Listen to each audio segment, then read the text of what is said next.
Do you want to learn to use this command to create the roof that you want? Stick with me. I'm going to cover that in detail. There are three main ways of creating a roof face. Now, if you can make your roof out of the create roof command, fantastic. But there's lots of times where the roof face has to be used, and that's when you're doing a more complex roof. So if you create a polygon, below this there are walls, you can't see them, but there are walls below that, then we bring up this create roof face dialog box. Now we can do an angle, that is, we can start with an axis Z. Now the axis Z is always to the underside of the roof, so you just need to remember that.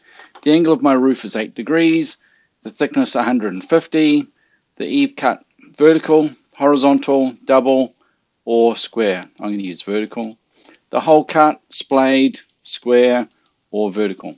We can go to our roof preferences, we can set a style for the roof, and then we click OK. Now the first click is going to be the start of my pitch line, my pivot line, or the setting out line for the roof. Now below this I've got walls, so I'm going to choose the outside of my wall, down to there, and which way is up for the roof, that way, and I've created my roof. Select all my walls, use my select similar tool, grab all my walls, let's make this fit to objects and on layer 1. So now my roof and my walls are fitting together. Cool. So let's just go back out of that. I'm going to draw another rectangle. This one here. So I've now got another rectangle. We're going to go AEC, roof face again. This time I'm going to use rise over run. So instead of putting in the angle, I can put in the rise and I can put in the run.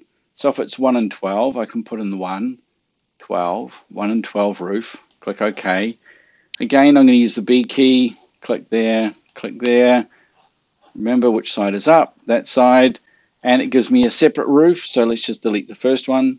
And there's my second roof, which has got a rise of 1 and 12, which is the same angle as an accessible ramp where I live. So that's one way of doing it. So let's create another rectangle, and I just want to hide the one that's there. So I'm going to use my selection tool. I'm going to go to this edge here, J-click, and I want to select the roof face and delete. So now I've just got my polygon. So the last way is we're going to go roof face. We're going to use second height click. Now, it uses the height. We're going to define the pitch line, but the last click, the third click, is going to be where this height wants to be measured. So we need this to be 300 millimeters high at the end. We need a 300 rise, for example. Let's go OK. So B key again. So that's the start. That's my pitch line. Now the next click here, and it won't snap. I don't know why, but Vectorworks won't snap to that point. So I've got to be quite careful with where I go. But this point here is going to be 300 millimeters above my pitch line. Now if you click here, you'll be 300 millimeters above your pitch line. It'll be a very steep roof. Let's have a look. Oh, yeah, very steep. So let's just back out of that, undo all that, and let's do that again. Roof face, same settings.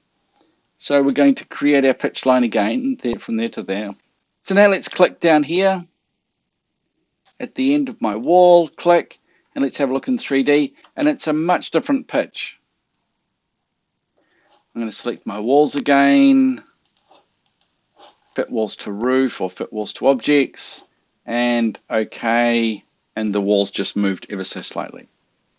So those are the three main ways of creating your roof face. If you like this video, don't forget to give me a thumbs up. It really helps other people to find these videos. If you're not already a subscriber, hit the subscribe button and don't forget to click on the bell so you get notified. If you'd like to attend webinars where you get to ask questions about this kind of thing, become a subscriber so that you can attend my webinars. Thanks for watching.